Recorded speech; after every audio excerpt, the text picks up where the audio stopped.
Petticoat Junction was more than just a hilarious comedy about rural American life.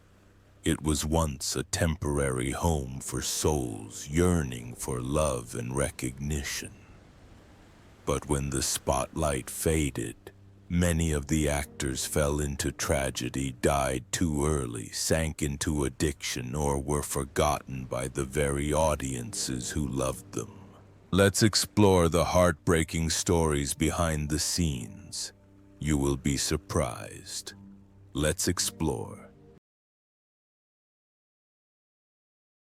Edgar Buchanan as Uncle Joe Carson.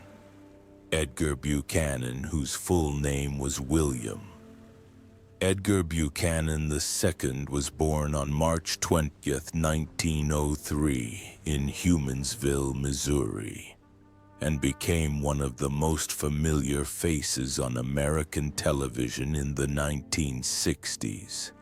At age 60, he began playing Uncle Joe Carson, the lazy but humorous uncle in Petticoat Junction, 1963, and was the only actor to appear in all 222 episodes. This role helped him leave a deep impression not only on Shady Rest Hotel but also on fans through crossover series such as Green Acres and The Beverly Hillbillies. Edgar Buchanan died on April 4th, 1979 at the age of 76 from a stroke and complications from pneumonia. In his later years, he lived quietly in Palm Desert, California, gradually withdrawing from the spotlight due to serious health problems. When he died, he left behind an estimated $1.5 million fortune, the result of a long and stable career in the entertainment industry. He was buried at Forest Lawn, Hollywood Hills Cemetery, a place reserved for stars who have carved their names into film history. But Edgar's life was not all about laughing in front of the camera. Behind the scenes, he was a man who silently suffered the pain of not having children. A void that even his 50-plus years of marriage to Mildred Spence could not fill. A talented dentist, he was discouraged by his father from pursuing art, which always made him feel like he was going against expectations.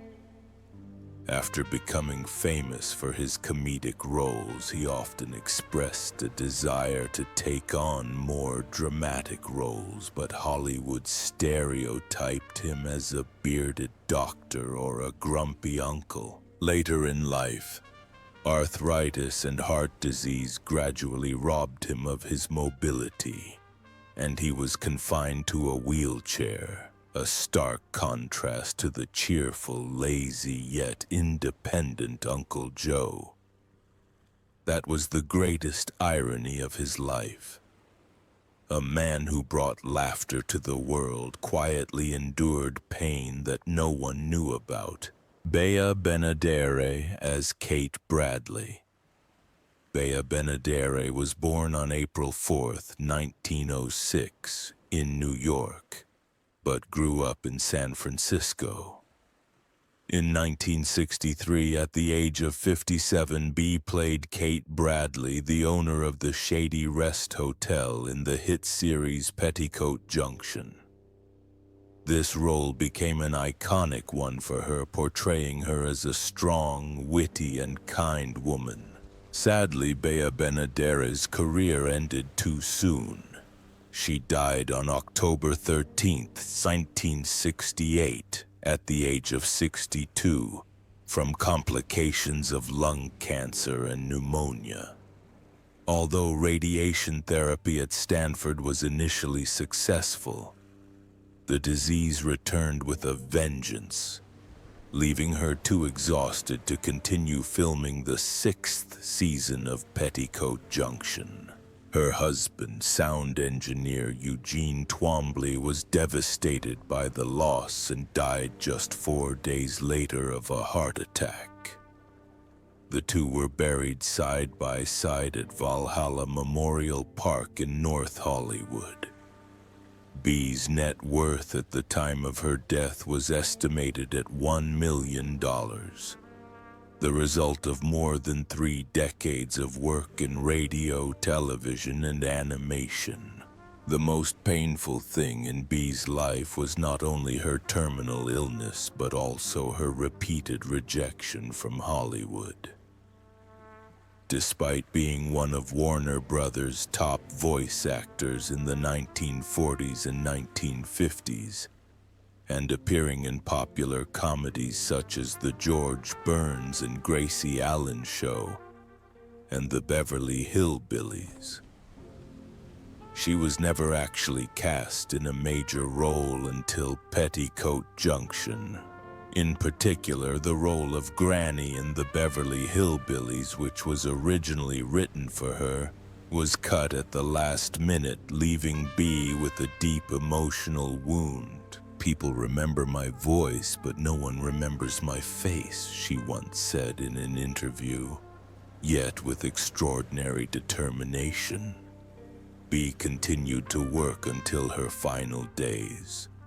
Her life is a tragic testament to a great talent long forgotten by the industry, until it was too late to save it. Pat Woodell as Bobby Joe Bradley. Pat Woodell, whose full name is Patricia Joy Woodell, was born on July 12, 1944 in Winthrop, Massachusetts. At the age of 19, she began to impress audiences with her role as Bobby Joe Bradley, Kate's eldest daughter, on the television series Petticoat Junction. Of the 3 Bradley sisters, Pat's Bobby Joe is a gentle, intelligent girl who loves reading and dreams of becoming a writer. Her appearance in 74 episodes from 1963 to 1965 became a symbol of beauty and purity in America at the time. Although beloved by fans, Pat left the show after 2 seasons to pursue a singing career. But her musical journey did not achieve the success she had hoped for. In the following years, she moved on to B-movies such as The Big Doll House, 1971, and The Woman Hunt, 1972. But her career gradually faded. In 1973, she retired from the entertainment industry and lived a quiet life. On September 29, 2015, Pat Woodell passed away in California after a long battle with cancer at the age of 71. Her net worth at the time of her death was estimated at $500,000, and she was cremated according to her wishes. The greatest tragedy of Pat's life was the silence from the limelight after she left the role that had made her a household name. After leaving Petticoat Junction, she struggled to establish herself in the cutthroat film industry. But most of the roles she landed were glamorous characters in films that focused on the exploitation of women's bodies. She has admitted to feeling trapped between public expectations and unfulfilled artistic aspirations. Cancer was a fatal blow. But perhaps what hurt Pat most was the fading of her fame.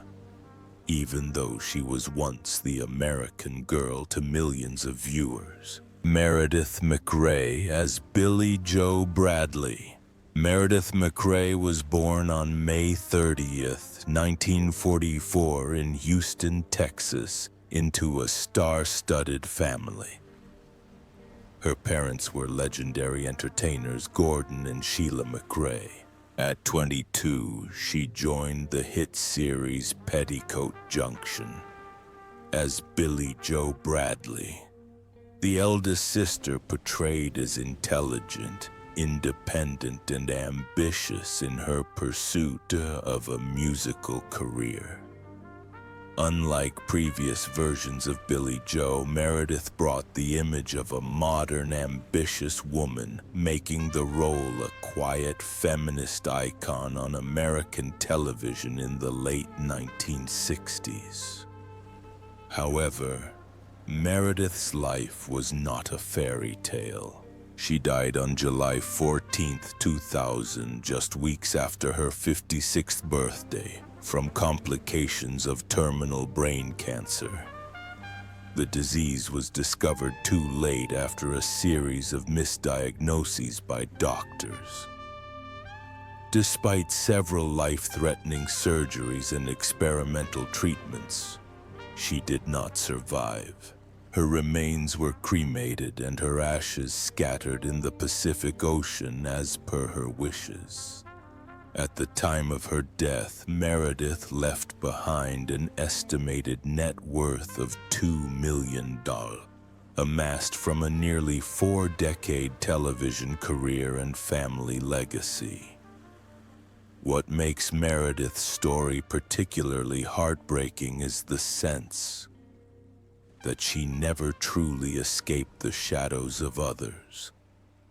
From her famous parents to the Billie Joe character who framed her in the public eye for her entire life. After Petticoat Junction, despite recurring roles on shows like Magnum P.I. and Chips and a successful stint as host of Mid-Morning Los Angeles, Meredith yearned to be recognized as an independent artist, not just Gordon McRae's daughter. Her marriage to actor Greg Malavy ended after nearly 20 years and 1 child, leaving her deeply traumatized. It was only toward the end of her life, when she remarried businessman Philip Neal, that she found peace. But time was no longer on her side. Meredith's final years were a battle both physical and mental, mirroring Billie Joe's indomitable spirit. Even when she went unnoticed, she fought her fate to the end. Mike Minor as Steve Elliott. Mike Minor, whose real name is Michael Feddersen, was born on December 7, 1940 in San Francisco, California. He rose to fame in the early 1960s and reached the height of his career playing Steve Elliott, the charming romantic pilot on the hit television series Petticoat Junction. Mike was 26 when he joined the cast in 1966, and his character did more than just marry Betty Jo Bradley on screen. In real life, he also married the actress who played Betty Jo, Linda K. Henning, which shocked fans and blurred the line between fiction and reality. However, Mike Minor's life did not have a happy ending like in the movie. He passed away on January 28, 2016 at the age of 75 after a long battle with cancer. Although he passed away quietly, Mike left a lasting impression on audiences with his emotional, theatrical performances, notably in Petticoat Junction and the Broadway musical, The Music Man. At the time of his death, his net worth was estimated at $1 million, largely from a career spanning more than 3 decades of acting and singing. His ashes were scattered at sea, a simple, peaceful gesture that befitted his gentle personality. But behind his success was a seemingly amicable divorce that ultimately left him devastated. When he married Linda K. Henning, his co-star in Petticoat Junction in 1968, Mike believed he was living a real-life American fairy tale. But behind the spotlight was a marriage that was crumbling, strained by the pressures of fame, simmering jealousy, and the looming shadow of his father, television mogul Don Feddersen, Mike lived a paradox. The son of one of America's most powerful television producers, he never really had control over his life. After his divorce in 1973, Mike gradually disappeared from Hollywood, refusing to give interviews, never remarrying, and friends even said he showed signs of depression and alcoholism for a time. Despite appearances on shows like The Beverly Hillbillies and All My Children, Mike never regained the inner light that had been lost after that fateful divorce. For him, Hollywood had been a dream and a cage that imprisoned his soul until the end of his life. Charles Lane as Homer Bedloe. Charles Lane was born on January 26, 1905 in San Francisco, California. At the age of 58, he played the role of Homer Bedloe in the play Petticoat Junction. The character of Bedloe, a cold and calculating supervisor of the CNFW Railroad, was one of the series' most iconic villains. Constantly plotting to shut down the railroad through Hooterville and close down the Shady Rest Hotel with his round glasses, sharp voice, and expression that looked like he had just bitten into a lemon, Lane made Homer Bedloe both a hateful and indispensable character. Charles Lane died on July 9, 2007 at the age of 102. He died at his home in Santa Monica, California of natural causes with no serious medical conditions. At the time of his death, he left behind an estimated net worth of $2 million, much of it from royalties and careful investments made over a 70-year career in the industry. Few people know that behind his stern exterior and stereotypical roles like the troublemaker, Charles Lane endured great pain in his life. He lost his only son in a car accident in 1970. Tragedy struck while he was filming The Flying Nun, forcing him to be absent from the set for 3 months. When he returned, people noticed that Lane had become colder, smiled less, but acted more deeply than ever. In addition to Petticoat Junction, he also made his mark as a sharp-tongued lawyer in It's a Wonderful Life, 1946, and a surly bank clerk in I Love Lucy. No one played a stern official like Charles Lane, because behind every sharp look was a lifetime of quiet suffering. Linda K. Henning as Betty Jo Bradley. Linda K. Henning was born on September 16, 1944 in California. At just 19 years old, Linda landed the role of Betty Jo Bradley, the smart, emotional, and warm-hearted youngest daughter of the Shady Rest Hotel family. With her signature red hair and innocent charm, she was not only the show's central character, she was also the show's soul throughout its 7 seasons. In the plot, Betty Jo had a romantic relationship with Steve Elliott, played by Mike Miner, and they were married not only in the script but also in real life. As of 2025, Linda Henning is 81 years old. She has long since retired from the screen and lives a quiet, private life, after many years away from the entertainment industry on stage and television. In addition to Petticoat Junction, she appeared on major shows such as The Ed Sullivan Show, Happy Days, The Beverly Hillbillies, and The Facts of Life. Although she did not continue her acting career after the 1980s, Linda is remembered as an icon of American television in the 1960s. Her current net worth is estimated at $1.5 million, largely due to her fame and television contracts during the height of her career. Linda Henning's life is tied to a love story that seems to have come straight out of the movie she starred in.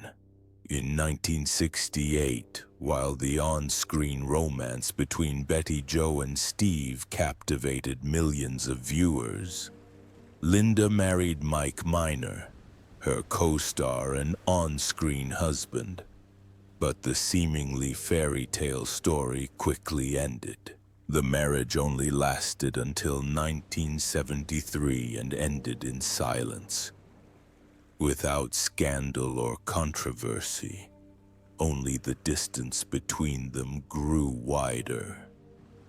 After the divorce, Linda retreated behind the scenes, away from the temptations of Hollywood. The roles in works such as Bye Bye Birdie 1963 and her time performing with the Ladybugs, which had made her famous, are now just golden memories of a bygone era. Linda Henning, the former golden girl of American television, has left the spotlight with no regrets. Ruth Davis as Floyd Smoot. Ruth Davis, real name Rufus Davidson, was born on December 2, 1908 in Vinson, Oklahoma. In 1963, at the age of 55, he joined the television series Petticoat Junction as Floyd Smoot, the bumbling but lovable conductor of the Hooterville Cannonball Train. Together with Charlie Pratt, played by Smiley Burnett, they became a classic comedy duo, known for their silly arguments and notoriously odd train whistles. Ruth Davis died on December 13, 1974, just 11 days after his 66th birthday, of a heart attack at his home in Torrance, California. With no wife, no children, no family to care for him, he died quietly. His body was buried at Forest Lawn Memorial Park, the resting place of many celebrities, but his grave is often neglected, with no flowers or visitors. His net worth is estimated at less than $200,000, mostly from modest residual payments. Yet, in his death, a story continued to be told. After Smiley Burnett's sudden death in 1967, Davis seemed to lose the will to live. They were not just co-stars, but soulmates, in a figurative sense. The two lived together for many years and were rumored to be two old bachelors who had never married. Davis never spoke publicly about his private life, but in his later years he was often seen carrying a small picture of Burnett in his wallet.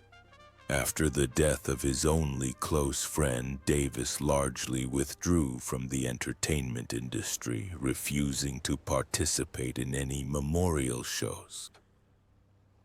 Once an entertainer who brought laughter to the nation, he quietly sank into depression, performing at country fairs, imitating animal cries for a few rounds of applause. A sad comedy that no one paid attention to had come to an end. Virginia Sale as Selma Plout. Virginia Sale was born on May 20, 1899 in Urbana, Illinois. At the age of 66, she played Selma Plout on the popular television series Petticoat Junction in the mid-1960s. Selma was a hard-nosed, nosy widow who represented the type of judgmental small-towner who was constantly at odds with the Bradley family. Though a minor character, Selma Plaut left a lasting impression with her cunning and Virginia Sale-esque sternness, giving her an alluring and unnerving presence. Virginia Sale died on August 23, 1992, at the age of 93. The cause of death was confirmed to be age-related and respiratory complications. She died peacefully in Woodland Hills, California, where she had lived for many years at the Motion Picture and Television Country House, a residence for aging artists. There was no elaborate funeral, no media coverage. Her death was largely forgotten by Hollywood. Her net worth at the time of her death was not publicly known, although there were reports that she lived her final years largely off her acting pension and the charitable support of her colleagues. But few people know that behind the grumpy old woman on screen was a heartbroken woman who had lost her only son, a soldier who had died in the Pacific during World War II. Virginia never remarried after her husband's early death, and the loss of her son left her a shadow for many years. That pain was imprinted on every role she played, from the stern teacher in The Thin Man, 1934, to brief appearances in her early comedies. The characters she portrayed were no longer performances. They were expressions of grief. Virginia wrote in her diary, "Every time the camera panned, I felt as if I could hear my son calling from the trenches." An actress, a mother, a survivor of both world wars, but never free from her trauma. Virginia Sale, a name that was never flashy, but whose life was tied to tragedy that lasted until the end of her life. Janine Riley as Billie Joe was born on October 1, 1940 in Fresno, California. At the age of 23, she beat out over 300 candidates to win the role of Billie Joe Bradley, the blonde, glamorous, and ambitious eldest daughter in Petticoat Junction. The eldest of the three Bradley sisters, Billie Joe represents a youthful, dreamy America of the 1960s, a time when television was innocent and full of promise. Janine's character is more than just a pretty face. She is also a symbol of a generation of women who yearned to leave the small station of Hooterville in search of city lights, fame, and freedom. As of 2025, Janine Riley is 85 years old. She lives a quiet life, away from the media and largely out of the entertainment world. After 2 seasons of Petticoat Junction, she left the series to pursue opportunities in the film industry. Her current net worth is estimated at $800,000. Eventually, Janine Riley slowly disappeared from Hollywood, not because of scandal, not because of noise, but because of the silence that left a nostalgic feeling. The spotlight that once lit up her radiant face was now just a faint memory. In the 1970s, while her former co-stars returned to television or found success in guest roles, Riley faced obscurity. No drugs, no arguments, but no one calls her name anymore. In 2020, at the age of 80, she published a book titled "Bold Woman, It's Time," as a final whisper to women who have cherished dreams that age cannot extinguish desire. But perhaps that is also what she needs to tell herself. Because the Hollywood dream that Billie Joe once pursued and Janine Riley once embodied has long since vanished. Like a wisp of smoke from the old Hooterville train station. Smiley Burnett as Charlie Pratt. Smiley Burnett was born on March 18, 1911 in Summum, Illinois. At age 52, he played Charlie Pratt, the witty and good-natured train engineer of the Hooterville Railroad on Petticoat Junction from 1963 to 1967. With his straw hat, gentle smile, and familiar accordion, Smiley was not only the glue that held the characters together, but also the humorous soul that brought laughter to millions of viewers every week. Sadly, Smiley's life ended too soon. He died on February 16, 1967, in Encino, California, just a few months after leaving Petticoat Junction at the age of 55. The cause was acute leukemia, a rapidly progressing disease that weakened him in just a few weeks.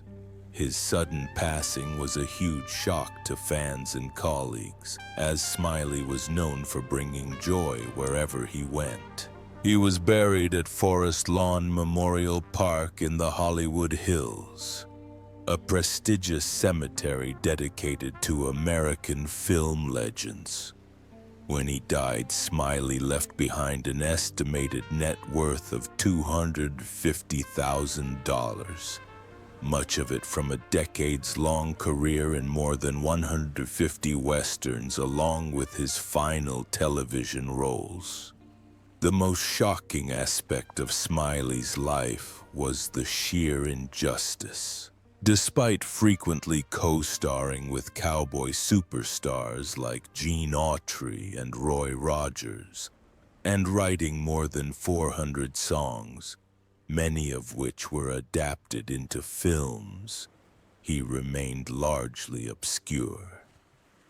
Hollywood often treated him as a sideshow comedian, despite his versatility, ability to compose, write, and play more than 100 instruments.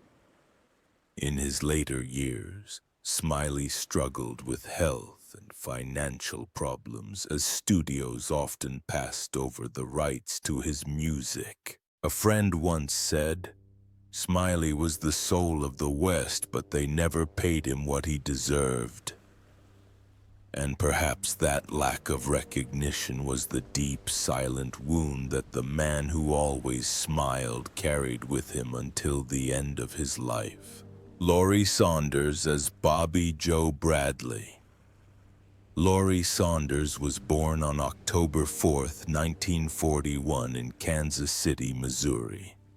At the age of 23, she was cast as Bobby Joe Bradley in the television series Petticoat Junction, replacing Pat Waddell after the second season.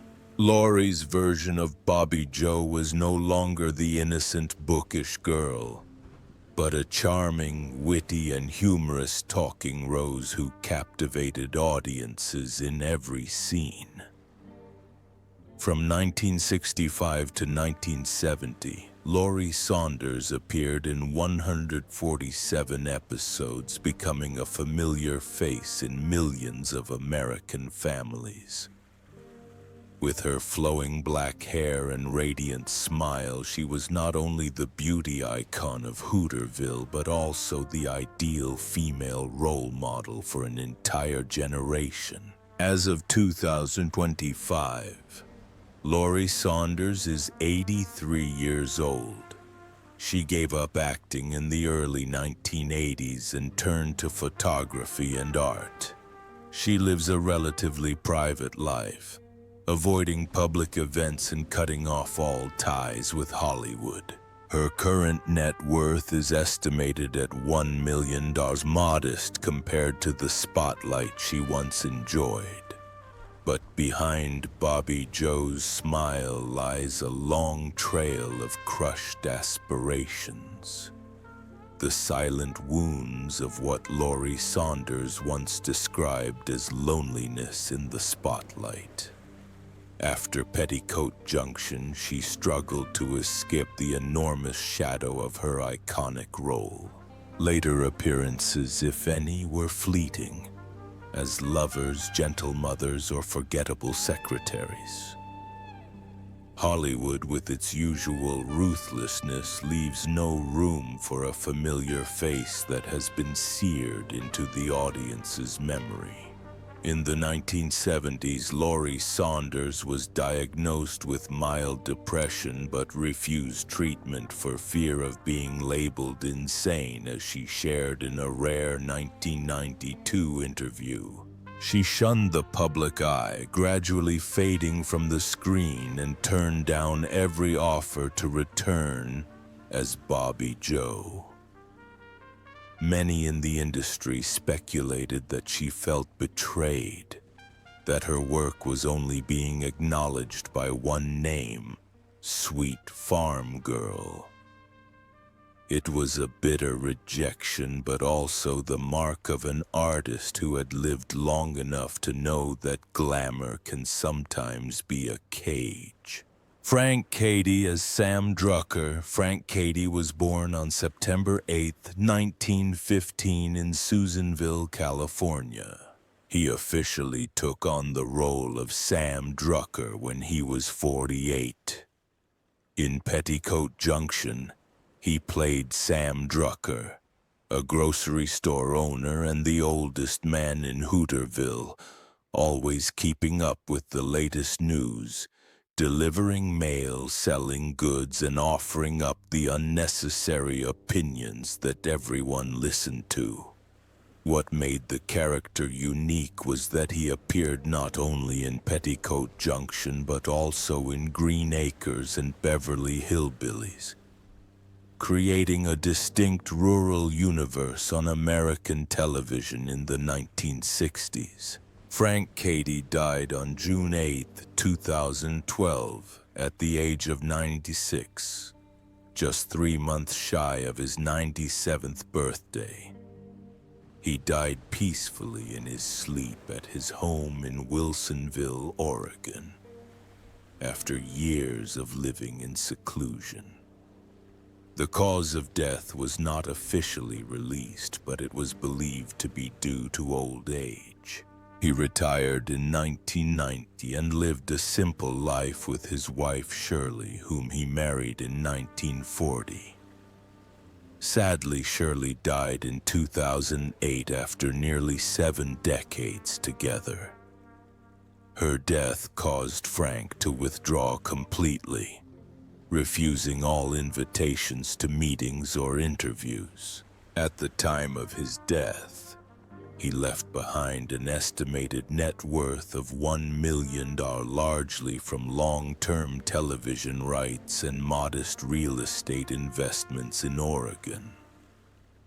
Perhaps the most haunting event in Frank's life had nothing to do with his acting career, but rather the tragic death of his wife of 68 years, Shirley, in 1990 from bone cancer. Cady has not been seen in public since. Close friends recalled that he was offered guest roles on Seinfeld and Frasier, but he turned them all down, saying he didn't want to work anymore while his wife waited backstage. Throughout his career, in addition to Sam Drucker, he is remembered for his small but memorable role as a doctor in Alfred Hitchcock's Rear Window, 1954, a role that captured the cool and intelligent side of him that he also displayed in real life.